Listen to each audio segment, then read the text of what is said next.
très très très fort notre Dieu.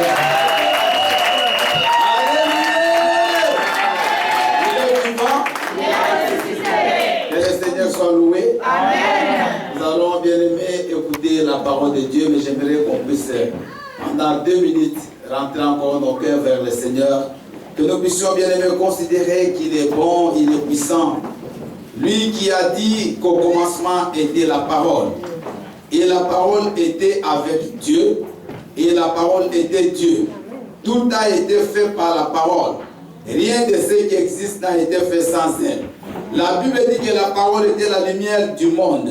La lumière qui est venue parmi les siens, mais les siens ne l'ont pas reçue. Mais à tous ceux qui l'ont reçu, à tous ceux qui croient en son nom, il leur a donné le pouvoir de devenir enfants de Dieu. Lesquels ne sont pas nés du sang ni de la chair, mais ils sont nés de l'esprit. Maman, mon frère, sache que ce matin, Dieu qui est la parole, il est là pour te parler, il est là pour toucher ton cœur. Manifeste la gloire de Dieu en pouvant en acclamant très très fort le nom de Jésus.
Nous t'élevons ce matin, Yahweh, dans cette église, le centre évangélique Réconciliation et Restauration. Ton peuple, Seigneur, est venu devant toi. Il a besoin de toi, Papa. Il a besoin de toi, Jésus. Manifeste de toi, Seigneur. Interviens à travers cette parole. Que le Saint-Esprit, Seigneur, puisse me oindre de son huile, afin que je sois un canal de bénédiction pour ton peuple ce matin.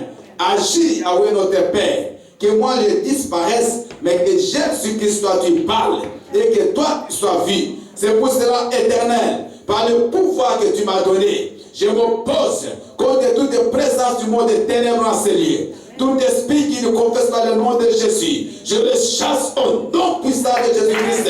Éternel notre Père, nous venons te dire merci, parce que tu es bon, parce que tu es puissant, parce que tu es réel. Oui, tu vis, éternité en éternité. Tu règnes, éternel Dieu, et ton règne n'a pas de fin. Oui, mon Dieu, mon roi, je te célèbre. La Bible dit que tu es le reflet de la gloire de Dieu, et tu es l'empreinte de sa personne. Tu es le seul médiateur entre le Père et le sang. La Bible dit que tu es le juste juge. Je suis la porte des brebis, toi le chemin, toi le Père divin qui nous a été donné. Alléluia, à toi la gloire, à toi l'honneur, à toi la majesté, au siècle des siècles. Mon âme te bénit ce matin, et le pire, que Dieu te bien fait. Alléluia. Je m'écris, loué soit l'Éternel, et je suis délivré de mes ennemis, parce que tu es bon. La Bible déclare que 1000 tomberont à mon côté, 10 000 à ma droite, mais je ne serai jamais atteint. Loin de son la nuit, l'agneau immolé, le prince de paix, le Dieu de miséricorde, qui est comme moi Jésus. Tu n'es semblable à personne, tu n'es semblable à personne. Mon âme te bénit ce matin. Oh Jésus-Christ, oh Jésus.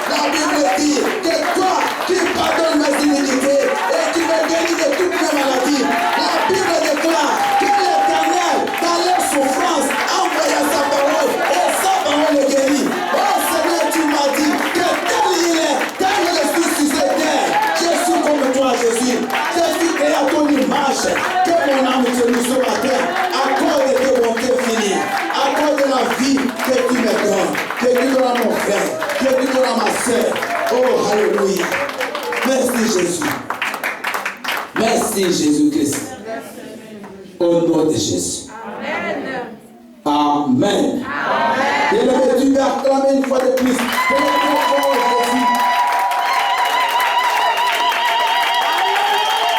Gloire à Jésus. Oh, merci Seigneur. Alléluia. Vous pouvez vous asseoir. Je vous salue tous au nom puissant de Jésus-Christ.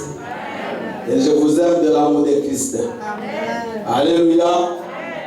David disait avec raison que je suis dans la joie lorsqu'on me dit allons dans la maison de l'Éternel. Je suis dans la joie. J'espère que toi aussi tu es dans la joie ce matin. Alléluia. Alléluia. Tu peux saluer à distance ton frère ou ta soeur qui est à côté, mais à distance. Gloire à Dieu. Bien-aimé, je suis vraiment dans la joie. Je suis dans la joie pour votre présence. Nous allons faire les présentations après le message. Alléluia. Mais j'aimerais vraiment remercier le Seigneur pour votre venue en ce lieu et que vous puissiez trouver votre place dans le cœur de Dieu ce matin. Amen. Amen. La Bible dit que Dieu a élevé souverainement Jésus et il lui a donné un nom. Il lui a donné un nom. De façon que quand on prononce ce nom-là, tout genou, dans les cieux, sur la terre et sous la terre fléchit, tout genou. Donc le nom de Dieu n'est pas comme le nom de ton grand-père ou le nom de ta grand-mère, mais c'est le nom dans lequel il y a la puissance, il y a la vie, il y a le pouvoir, il y a la guérison, il y a le mariage, il y a tout dans ce nom-là. Il y a des enfants dans le nom de Jésus. Alléluia. Vous savez, Pierre, Jacques et Jean, après la Pentecôte, ils sont allés devant la porte du temple qu'on appelait la mer. Et ils arrivent, il y avait un paralytique que tout le monde connaissait des années. Pierre va dire à cet homme, regardez-nous. Nous n'avons ni or, ni argent, ni diamant à te donner. Mais ce que nous avons, au nom de Jésus. Donc ils avaient quoi? Le nom de Jésus. Amen. Au nom de Jésus, lève-toi et marche. La Bible dit, Pierre le saisit et au même instant, le monsieur fit quoi? Il s'est mis debout et il marcha. Amen. Amen. Et après, on va arrêter Pierre. On va arrêter Jacques et on va arrêter Jean. On les amène devant le Sanhédrin. Le Sanhédrin, c'était le tribunal ecclésiastique. Vous voyez, à l'époque de Christ, il y avait des pharisiens, il y avait des sadducéens, il y avait des zélotes, il y avait d'autres sectes aussi en Israël. Amen. Alors, il formait un tribunal pour juger de tout ce qui était les problèmes de l'église. On les amène devant le Sanhédrin. Maintenant, on leur demande, mais comment vous avez pu faire marcher cet homme? L'apôtre Pierre va dire ceci. Il n'y a sous les cieux, parmi les hommes, aucun nom qui nous soit donné par lequel nous puissions être sauvés à part le nom de Jésus. Amen. Donc il va parler, et c'était une déclaration bien audacieuse, parce qu'il va expliquer aux gens qu'il n'y avait pas d'autre nom dans le monde qui pouvait donner la vie pour faire marcher quelqu'un à part le nom de Jésus-Christ. Maintenant on va dire, ok, tellement il y avait la foule qui était derrière les portes, les pierres qui les appuyaient, on va leur dire, bon, rentrez, mais ne parlez plus de ces noms-là. Pierre va dire, écoutez, choisissez vous-même. Il est bon d'obéir aux hommes ou d'obéir à Dieu. Bien aimé, il y a un nom que nous n'utilisons pas. Moi, je vous dis la vérité. Moi, j'ai vu des gens, ils tapent sur un obstacle et disent, maman! Le nom de maman ne va jamais te sauver. Il y a un nom qu'on n'utilise pas. Mais c'est un trésor que Dieu nous a donné, le nom de Jésus. Dans toutes les situations, quelle qu'elle soit, même si elle est difficile, même si tu trouves qu'il n'y a pas d'issue, mais il suffit seulement de citer ce nom-là. Bien aimé, il y a des miracles. Amen. En 88, on avait une mini-veille de prière. On finit à 3h du matin. Maintenant, moi, je devais aller dans ma paroisse. C'était en Gaba, à Kinshasa. Pour aller, il y avait une veillée là-bas. Bien, mais je suis seul. Mon pasteur me dit non, ne va pas, il fait tard. Moi, je dis non, il faut que je parte parce qu'on m'attend là-bas pour la veillée. Bien aimé, j'avance seul à 3h du matin. Mais j'arrive à un endroit, je vois un chien. Bien aimé, ce chien-là me dépassait en taille. Vous voyez déjà, moi, je ne suis pas très élancé. Maintenant, le chien, il me dépasse. Bien aimé, le chien, en 88, il bondit et il avance les griffes dehors pour me saisir au cou. J'ai dit au nom de Jésus. Bien aimé, le chien, il tombe, il reste inerte. Amen. Le chien, au nom de Jésus, inerte. Et je suis parti. Amen. Alléluia.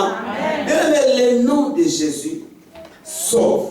Avec mon épouse, je ne sais plus l'année, mais je crois en 2013, on allait à l'église, parce que je travaille dans une église vers Bordeaux-Rouge. On prend l'autoroute. Bien aimé, quand tellement à l'époque, elle n'avait pas la maîtrise du volant, et sur l'autoroute, elle voulait arranger les rétroviseurs. Elle voulait toucher même la voiture par l'équilibre. Elle commence à faire ceci. Les gens s'arrêtent parce qu'on devait faire un tonneau. J'ai dit au nom de Jésus. Bien, la voiture s'est arrêtée.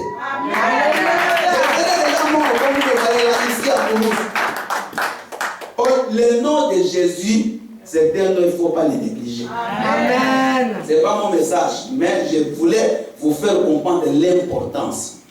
Tu peux peut-être ne pas avoir la force de prier, parle seulement Jésus. Jésus, bien, des choses se passent que tu ne peux pas comprendre. Parce que les démons, la chose qui nous fuit, c'est ce nom-là. Amen. Tu peux dire aux démons, je te chasse. Au nom de ton grand-père, il ne partira pas. Je te chasse, tu pars, tu t'arrêtes là-bas, il n'ira pas. Il faut que tu cites toujours le nom de Jésus. Parce que le nom de Jésus, et ils ont peur. Amen. Ils savent que c'est la seule personne qui les a vaincus, c'est Jésus. Amen. Acclamons pour le Seigneur. Alléluia. Amen. Aujourd'hui, bien aimé, on va donner un enseignement. Mais j'aimerais vraiment que vous puissiez suivre parce que souvent nous avons beaucoup de problèmes dans la vie, mais nous ne comprenons pas comment les résoudre. Amen. Nous causons aussi des problèmes, mais nous ne savons pas apporter des solutions. Amen. Et la plupart des gens parmi nous, même moi, c'est toujours les autres qui ont tort. Amen. C'est toujours les autres et pas nous. Mais j'aimerais bien aimer aujourd'hui nous amener à comprendre que nous avons une part de responsabilité dans notre succès. Amen. Parce que Dieu ne fera rien si toi tu ne fais quelque chose. Vous me comprenez? Donc pour que Dieu fasse sa part, il faut que toi aussi tu fasses la tienne. Ça c'est très important. Et nous allons rentrer déjà depuis l'origine. Nous allons voir ces problèmes-là. J'ai intitulé mon message pour ceux qui écrivent. Moi j'aime des gens qui écrivent, ne venez pas comme des docteurs de la loi. Donc vous connaissez déjà tout. Et vous n'écrivez pas, vous ne prenez pas de notes, pas de versets. Vous rentrez à la maison comme vous êtes venu. Après 20 ans, vous êtes la même personne. Non. Il faut toujours écrire. Parce que quand vous rentrez pour aller vérifier, moi j'aime déjà, il y a des gens ici bien aimés, chaque fois qu'on donne le message, il faut étudier ces messages-là. Il faut même prier par rapport à ça. C'est très important. C'est comme ça qu'il fait grandir. Alléluia. Amen. Nous sommes, j'ai dit le thème du message, faire face devant ses responsabilités. 2 points, la clé de la réussite. Faire face devant ses responsabilités. 2 points, la clé de la réussite. C'est-à-dire quoi? Si tu peux faire face, si tu peux accepter tes fautes, tes responsabilités, c'est par là que passe ta réussite. Ce n'est pas quand tu jettes des torts sur les autres que tu vas réussir. Alléluia. Amen. Nous sommes dans le livre de Genèse, chapitre 3. Papa Richie va nous lire. Genèse 3, à partir du verset 7 jusqu'au verset 19. Mais vous écrivez des versets supplémentaires qu'on ne saura pas lire ici. Écrivez 1 Corinthiens 3, 9.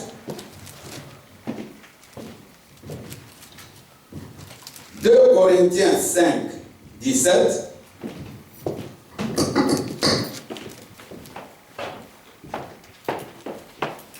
Vous écrivez également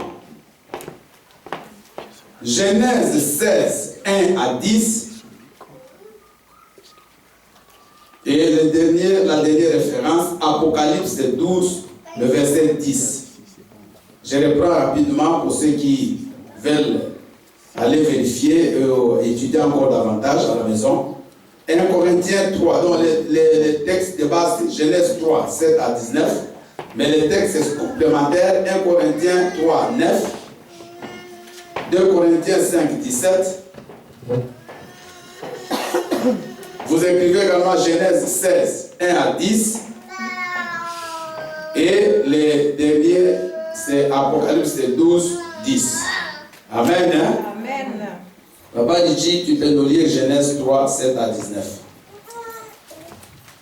Amen. Nous lisons la parole de Dieu dans le livre de Genèse 3, versets 7 à 19. Amen. Les yeux de l'un et de l'autre s'ouvrirent, ils connurent qu'ils étaient nus. Et ayant cousu des feuilles de figuier, ils s'en firent des ceintures. Alors ils entendirent la voix de l'Éternel Dieu, qui parcourait le jardin vers le soir, et l'homme et sa femme se cachèrent loin de la face de l'Éternel Dieu, au milieu des arbres du jardin. Mais l'Éternel Dieu appela l'homme et lui dit, « Où es-tu » Il répondit, « J'ai entendu ta parole dans le jardin. J'ai entendu ta voix dans le jardin et j'ai eu peur, parce que je suis nu et je me suis caché. » Et l'Éternel Dieu dit, « Qui t'a appris que tu es nu? Est-ce que tu as mangé de l'arbre dont je t'avais défendu de manger ?» L'homme répondit, « La femme que tu as mise auprès de moi m'a donné de l'arbre et j'en ai mangé. » Et l'Éternel Dieu dit à la femme, « Pourquoi as-tu fait cela ?» La femme répondit, « Le serpent m'a séduite et j'en ai mangé. » L'Éternel Dieu dit au serpent, « Puisque tu as fait cela, tu seras maudit entre tout le bétail et entre tous les animaux des champs. Tu marcheras sur ton ventre et tu mangeras de la poussière tous les jours de ta vie. Je mettrai inimitié entre toi et la femme, entre ta postérité et sa postérité. Celle-ci t'écrasera la tête et tu lui blesseras le talon. » Il dit à la femme, « J'augmenterai la souffrance de tes grossesses. Tu enfanteras avec douleur et tes désirs se porteront vers ton mari, mais il dominera sur toi. » Il dit à l'homme, « Puisque tu as écouté la voix de ta femme et que tu as mangé de l'arbre au sujet duquel je t'avais donné cet ordre, tu n'en mangeras point, le sol sera maudit à cause de toi. C'est à force de peine que tu en tireras ta nourriture tous les jours de ta vie. Il te produira des épines et des ronces, et tu mangeras de l'herbe des champs. » Le verset 19. Non, j'avais dit, oui, c'est là, merci. Oui, c'est ça. Amen. Verset 19. « C'est à la sueur de ton visage que tu mangeras du pain, jusqu'à ce que tu retournes dans la terre d'où tu as été pris. Car tu es poussière, et tu retourneras dans la poussière, parole de l'Éternel. » Amen. Acclamons pour la parole de l'Éternel. Alléluia. Bien-aimé, ce problème, il est très ancien, mais c'est un problème qui est actuel. C'est presque ça la vie de chacun de nous. Ce qui s'est passé à l'époque d'Adam et Ève, c'est ce qui se passe aussi dans nos vies de chaque jour. Bien, vous savez, aujourd'hui, nous, on n'aurait pas vécu ce que nous vivons. On aurait vu Adam vivant jusqu'à aujourd'hui. On aurait vu Ève vivant jusqu'à aujourd'hui. Mais pourquoi on ne les voit pas? Pourquoi ils sont morts? C'est à cause de ça, de ce qu'ils ont fait. L'homme bien-aimé, Dieu ne l'a pas créé comme un animal. Dieu n'a pas créé l'homme comme une bête, comme un oiseau, comme un poisson. Regardez comment Dieu fait l'homme. La Bible dit, quand Dieu a fini de tout créer, parce que l'homme c'est la dernière créature de Dieu. Amen. Amen. Regardez dans Genèse, voyez la chronologie de la création. Maintenant, pour créer l'homme, Dieu va dire, faisons l'homme à notre image. Et à notre, il y a deux choses. Notre image et notre ressemblance. Qui connaît, qui a déjà fait du pain? Qui fait du pain même chez lui? Pour faire le pain, on les met d'abord dans quoi? On appelle ça le moule. Maintenant, le pain pousse quelle forme? Moi, j'aime que les gens soient actifs. Hein? Ça va vous permettre de ne pas dormir. La forme du moule. Donc, le pain ressemble au moule. Ok? Écoutez. Dieu dit, faisons l'homme à notre image et à notre. Maintenant, pour faire l'homme, quel a été le moule? C'est la terre. Non. C'est Dieu. Acclamons pour le Seigneur. Oh, j'ai cité, ça c'est une révélation. Hein? Dieu nous a créés sur le moule qui est l'humain. Ça veut dire que quand on veut voir Dieu, c'est toi qu'on voit. Donc, vous voyez, si on peut m'avoir une image de Dieu, c'est toi. C'est comme nous. Dieu n'a pas créé l'animal avec son moule. À sa ressemblance, mais l'homme, tu n'es pas n'importe qui, maman. Amen. Tu n'es pas n'importe qui, écoute-moi. Toi, tu es créé à l'image de Dieu. Amen. La Bible dit, tel il est, tel nous sommes. Amen. Toi, tu es comme Dieu. C'est pour cela que David dit, vous êtes des dieux, mais vous mourrez comme tous les hommes. Vous ne comprenez pas. Mais pourquoi l'homme ne vit pas la gloire de Dieu? Alléluia. Amen. Pourquoi on est toujours malade? Pourquoi on n'a pas d'enfants? Pourquoi on ne se marie pas? Pourquoi on n'a pas l'argent? Pourquoi les choses sont compliquées? Ève et Adam devaient vivre éternellement sur la terre. Mais ils n'ont pas vécu. Adam fait 950 ans. Après, il est mort. Il y a un Élimée, j'ai oublié le nom, mais lui a vécu 960 ans. Mais après, malgré ça, après, ils sont morts. C'est ça, c'est là le problème. Le péché. Amen. C'est le péché qui a amené la mort dans le monde. Mais moi, j'aimerais parler aujourd'hui des responsabilités. Regardez maintenant, Dieu crée l'homme avec tout son amour. Il lui donne des prescriptions. Il lui dit ceci. Voici tous les arbres du jardin, tu peux manger. Tous les fruits, tu peux manger. Mais l'arbre de la connaissance du bien et du mal ne touche pas. Parce que le jour où tu toucheras, tu feras quoi? Tu mourras. C'est comme ton fils, ta fille. Tu lui dis, écoute, tu vois l'argent que j'ai mis là, ne touche pas. Ça, c'est pour notre économie à la maison. Si tu touches, je te punis. Quand l'enfant touche, tu le punis, est-ce que tu as tort? Non. Parce qu'il y a des gens aujourd'hui qui disent, mais Dieu, il est amour. Pourquoi il avait autorisé, il n'avait pas bloqué les bras d'Ève pour qu'elle mange le fruit? Mais Dieu avait déjà dit non. Amen. Pourquoi bloquer? Alléluia. Amen. Alléluia. Acclamez pour le Seigneur. L'homme est responsable de ses actes. Dis, je suis responsable. Que chacun dise. J'aimerais que tu le dises avec force. Je suis responsable de mes actes.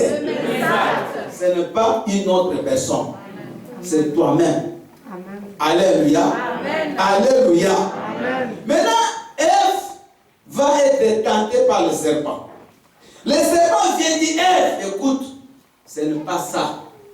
Le jour où tu mangeras, tu seras comme Dieu. Est-ce que Dieu ne l'avait pas fait à son image? Est-ce qu'elle avait encore besoin d'être comme Dieu? Oui, le diable joue sur les mots. Bien aimé, sur les mots.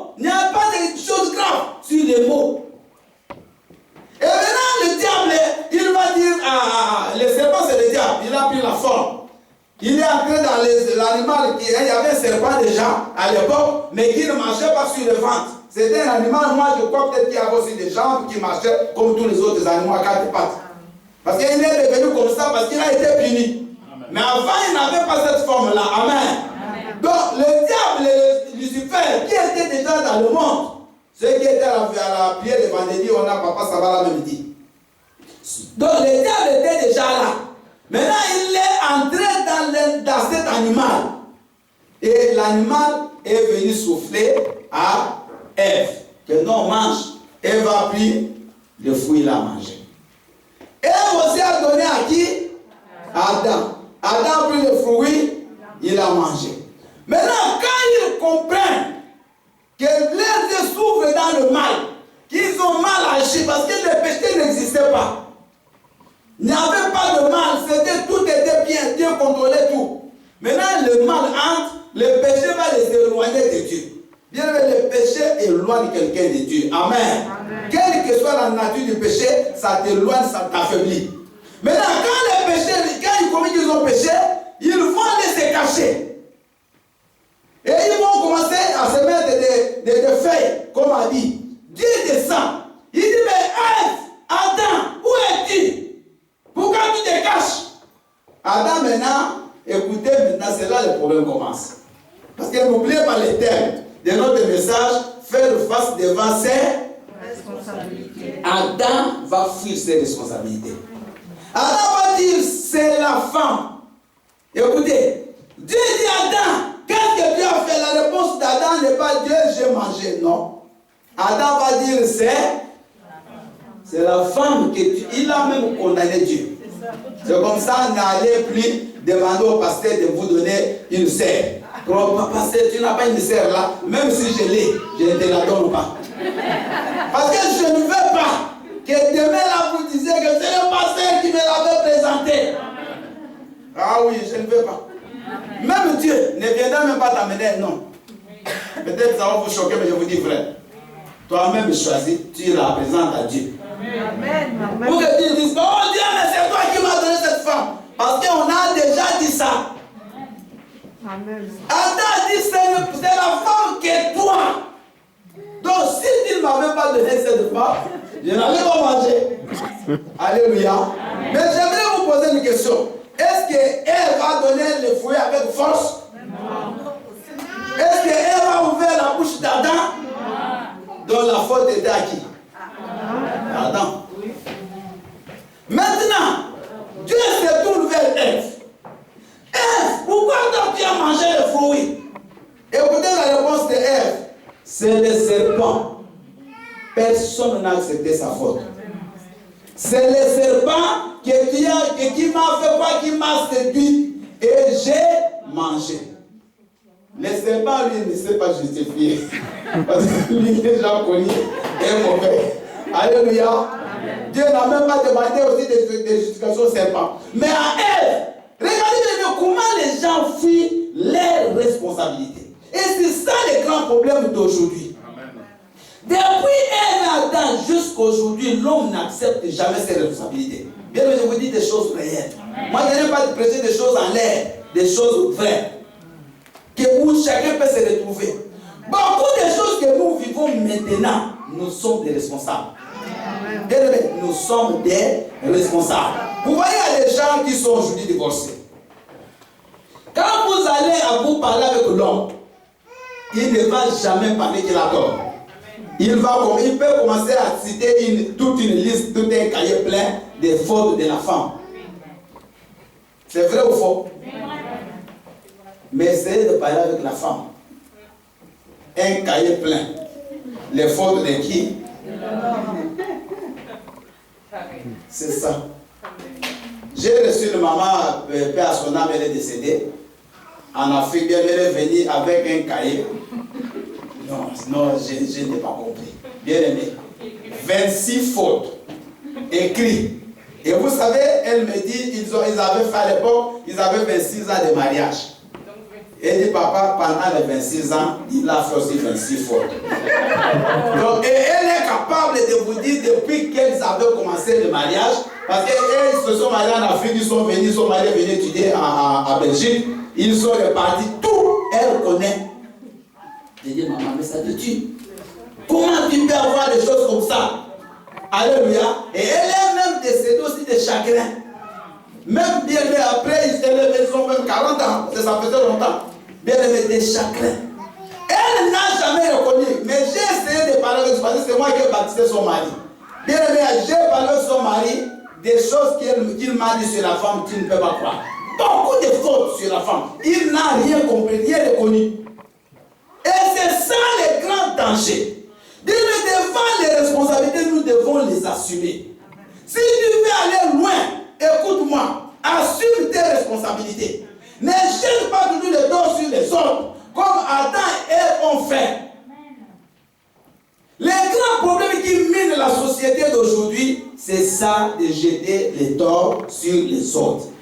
Amen. À l'église, tous les fidèles, quand tu leur poses la question, c'est le pasteur qui a tort. Amen. Et le pasteur, quand il dit ce sont les fidèles. Bien aimé, il faut qu'on accepte. Moi, si je fais tort, il faut que j'accepte. Pourquoi je vais me justifier? Toi aussi, tu as tort, accepte. Amen. Et pour ceux qui sont mariés, écoutez-moi. Si vous voulez réussir votre mariage, ayez le courage d'accepter votre tort. Alléluia. Amen. Personne n'est saint. Personne n'est juste. Nous sommes justes à cause de Jésus. Mais nous sommes dans une nature de péché. Nous pouvons toujours pécher. C'est normal. Alléluia. C'est normal, ma soeur. Pourquoi te justifier? Pourquoi toujours l'autre doit avoir tort, pas toi? Et quand nous vivons dans cet esprit-là, nous ne pouvons pas évoluer. Nous ne serons même pas bénis. Parce que bien aimé, quand on ne les connaît pas une faute, ça bloque ta bénédiction. Il y a des gens qui ont échoué dans la vie, mais ils vont vous dire c'est mon père. C'est rare. C'est rare que quelqu'un dise c'est moi-même. C'est rare. Même comme nous sommes là, la Bible dit que c'est mon oncle. C'est mon grand-père. Les grands-pères bien aimés, tu n'as même pas vu. Même si tu l'as vu. Mais souvent c'est nous-mêmes. Amen. Amen. Alléluia. Amen. La Bible dit dans 2 Corinthiens 5, 17. Celui qui est en Christ devient une nouvelle créature. Ça ne signifie pas que directement tout change. Amen. Amen. Je vous pose une question, excusez-moi. Si tu as une calvitie, vous voyez, il y a des chauves, non? Des gens qui n'ont pas de cheveux.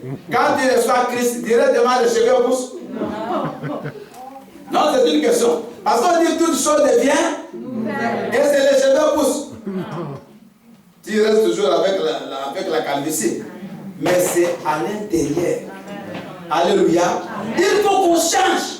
Mais si avant on ne reconnaissait pas nos fautes, commençons à accepter. Moi j'avais compris bien aimé au départ, avec mon épouse, on avait aussi beaucoup de disputes. Ah oui, je vous dis frère, on s'est disputé beaucoup à la maison. Après j'ai compris. Même si elle parle, je ne parle plus. Amen. Et depuis là, on ne discute pas. Alléluia. Après, elle m'a dit que toi aussi tu parles comme une femme. Mais quand j'ai fait l'examen, j'ai compris que moi aussi je parlais. J'ai dit je ne vais plus. Maintenant, quand elle parlait que je ne réponds pas, elle s'arrête. Mais ça, c'était le maître. Mais quand la femme parle, l'homme parle, vous devez vous parler, à la fin, c'est des casses. Ce sont des fers qui vont commencer à voler et c'est fini. Bien aimé, acceptons nos fautes. Amen. Vous allez arranger vos mariages. Amen. Il y a des mariages qui ne pouvaient pas aujourd'hui se séparer, je vous dis. Mais si ces mariages aujourd'hui sont cassés, c'est à cause du manque d'acceptation de nos fautes. Amen. Chacun veut rester dans sa position. Non, c'est elle qui doit me demander pardon. Mais on ne dit nulle part que c'est seulement la femme qui doit demander pardon à l'homme. C'est écrit où? Amen. Non, c'est l'homme qui doit venir s'agenouiller. C'est écrit où? Acceptons nos responsabilités. Alléluia. Amen. Frère Richie, dis-nous. Papa Richie, excuse-moi. Même si tu es jeune, mais tu es papa déjà. Amen. Les 2 enfants, amour pour le Seigneur. Amen. Alléluia. J'ai béni le Seigneur, c'est moi qui ai béni leur mariage. Amen. Genèse 16, 1 à 10. Nous sommes toujours dans Genèse aujourd'hui.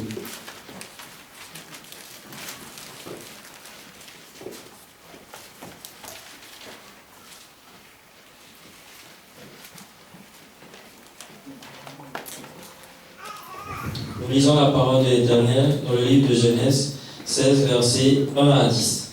Amen. Sarai, femme d'Abraham, ne lui avait point donné d'enfant.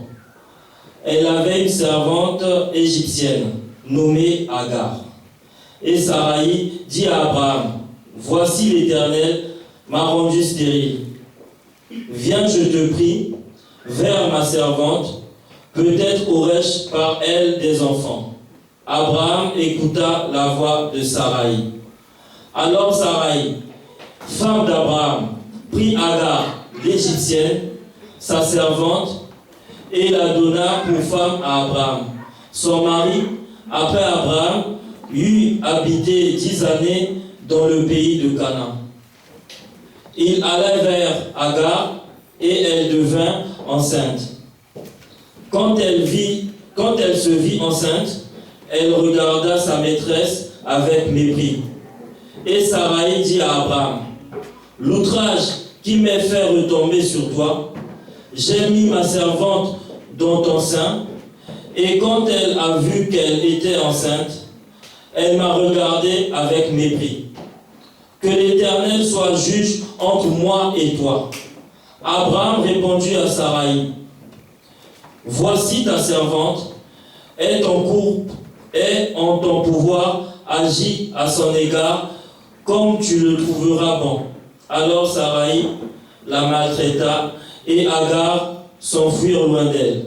Il lui dit, « Agar, servant de Sarai, d'où viens-tu » L'ange lui dit. L'ange. Non, c'est pas l'ange. Ah, d'accord. L'ange de l'Éternel la trouva. L'ange de l'Éternel la trouva près d'une source d'eau dans le désert, près de la source qui est sur le chemin de Shur.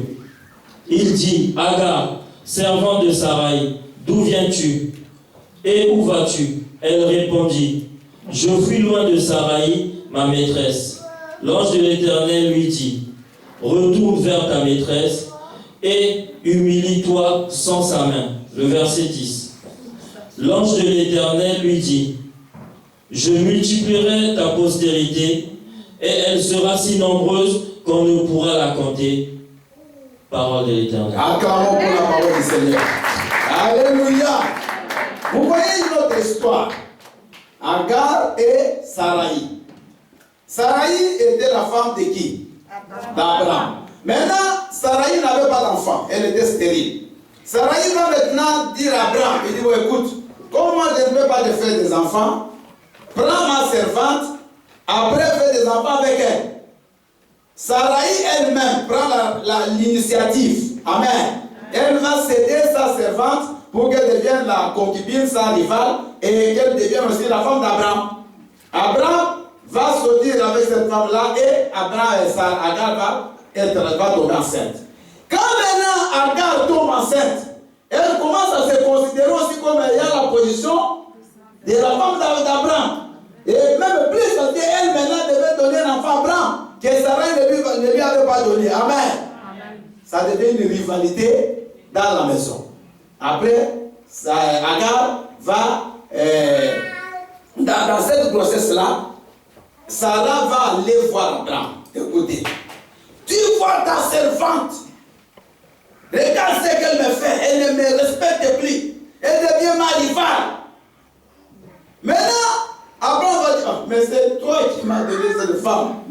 Sarai maintenant va dire à Abraham ceci. Il va dire un mot, bien aimé, je ne sais pas si elle a compris.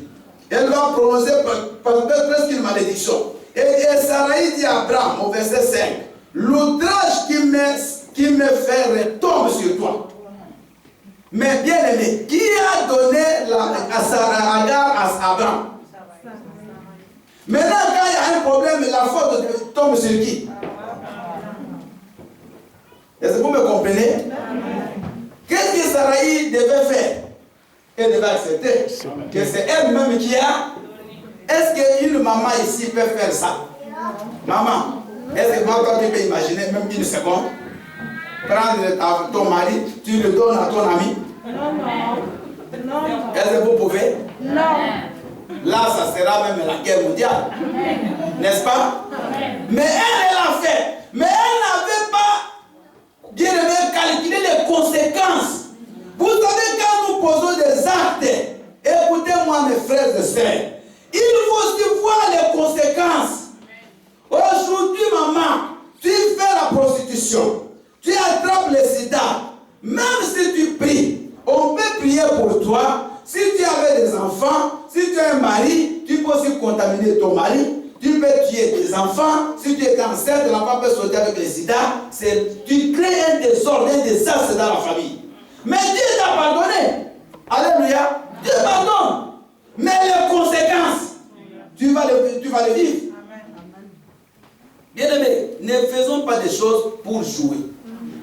Aujourd'hui, beaucoup de gens souffrent à cause de ce qu'ils ont fait. Mais ils ne comprennent pas. Ce sont toujours les autres.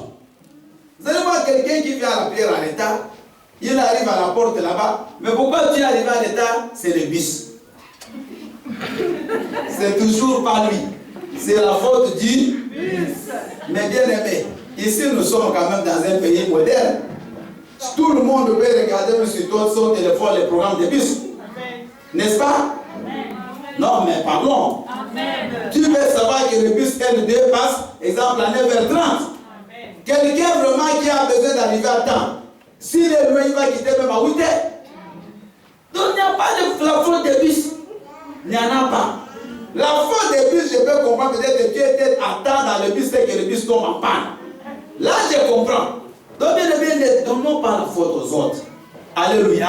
Amen. Si tu n'as pas de bénédiction, ce n'est pas la faute de quelqu'un. Non, c'est pour le pasteur là, je crois que Dieu ne l'utilise pas, non. Même si moi, Dieu ne l'utilise pas, mais toi, si tu es bien avec Dieu, il va t'utiliser. Dieu va te bénir. C'est vrai. Vous croyez que pour que Dieu te touche, il faut qu'il passe d'abord chez moi et qu'il vienne là-bas? Non. Il ne peut venir directement chez toi. Amen. Il y a eu des serviteurs de Dieu à l'époque, comme Élie, le sacrificateur. Pas Élie le prophète, parce qu'il y avait deux Élie dans la Bible. Amen. Le père spirituel de Samuel.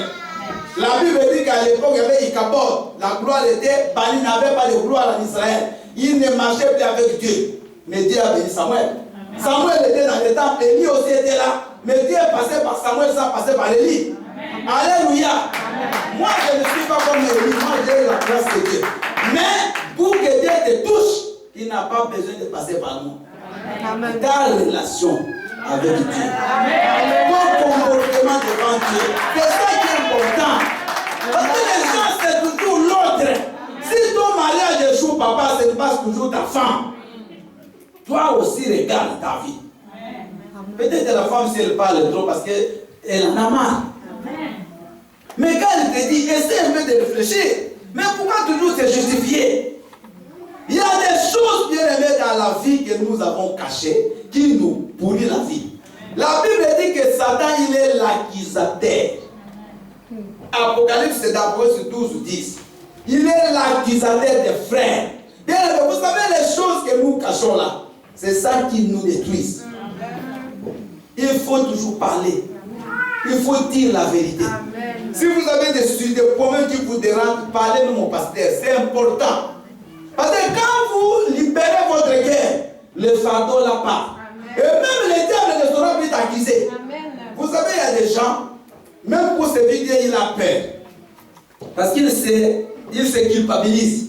Ah, j'avais fait ceci. Donc, chaque fois que tu veux le sabbat, dis attention. Mais toi, tu oublies que tu as caché un enfant là. Toi, tu oublies que tu as l'argent que tu avais volé. Tu oublies que l'enfant que tu as là n'est même pas de ton mari. Pourquoi vous me regardez comme ça? Mais j'ai dit des choses vraies. Amen. Alléluia.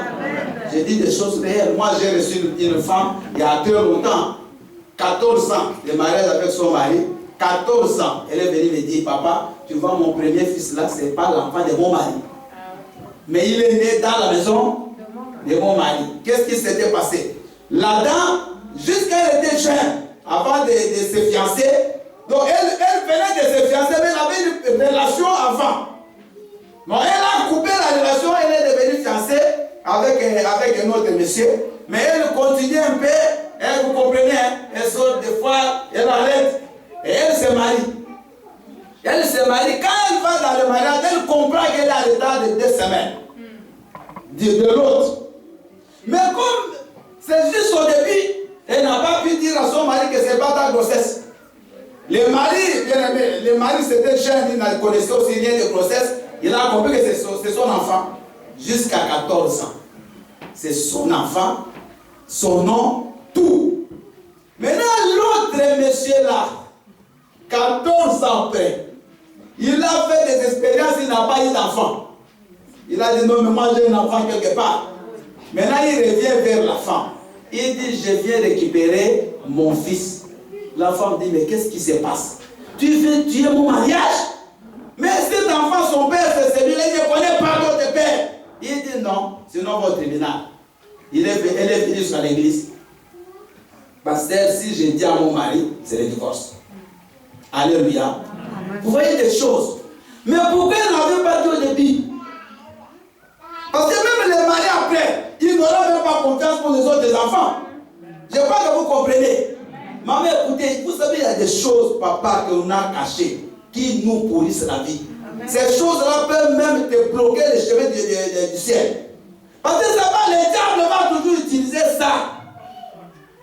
Devant les problèmes, il ne faut jamais fuir. Écoutez-moi, il faut faire face aux problèmes. Amen. Regardez Agar.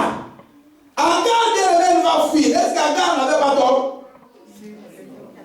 Non, je vais poser la question à l'Assemblée. Et c'est seulement Abraham et Sarah qui avaient tort. Agar n'avait pas tort. Tous avaient tort. Parce qu'Agar aussi devait refuser. Il dit non, mais c'est ma maîtresse. Je ne vais pas faire ça.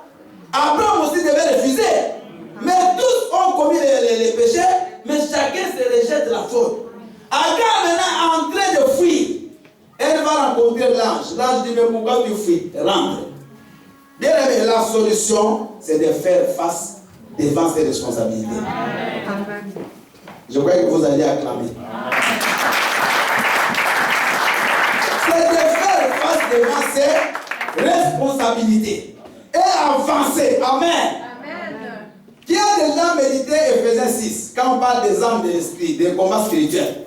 Vous avez déjà lu ça, non? Amen. On cite les armes, les armures du chrétien, du combattant. On parle de quoi? Regardez, les cases, c'est où? C'est ici, hein? Après, à part ça, on parle de quoi encore? Le bouclier, on le met où? Après, la cuirasse, on met ça où? Toujours ici.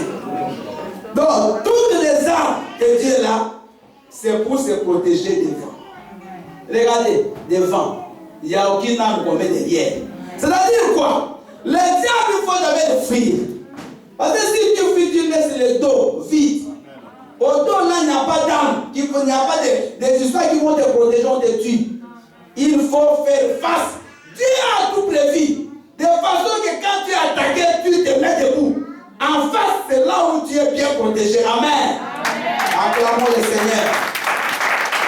Ne fuyez pas, prenons nos responsabilités. Maman, dans ton mariage, ne donne pas la faute seulement à ton mari. Papa donne non plus à ta femme. Les enfants non plus aux parents. Les enfants, vous me suivez? Amen. Il y a des enfants ici? Levez vos mains. Amen. Merci, acclamons pour nos enfants. C'est pas toujours c'est maman, c'est papa, c'est toi. Est-ce que c'est maman qui doit étudier à ta place? Non. C'est comme ça la Bible dit que nous, dans 1 Corinthiens 3:9, nous sommes ouvriers avec Dieu. C'est-à-dire quoi? Nous avons notre part à faire et Dieu fera la sienne. Amen. Aujourd'hui, tu veux voyager. C'est pas Dieu qui va venir commencer à faire les démarches pour le visa, pour acheter les billets, c'est toi. Toi, tu fais ta part et Dieu maintenant te protège dans le voyage. Alléluia. Parce que quand vous lisez, dans Genèse 16, là on a parlé d'Agar. La Bible, l'ange dit à Agar ceci. Retourne, c'est-à-dire ne fuis pas. Amen. Ne fuyons pas nos responsabilités. Et il lui dit ceci. Retourne devant Sarah et moi je multiplierai ta postérité. Acclamons le Seigneur.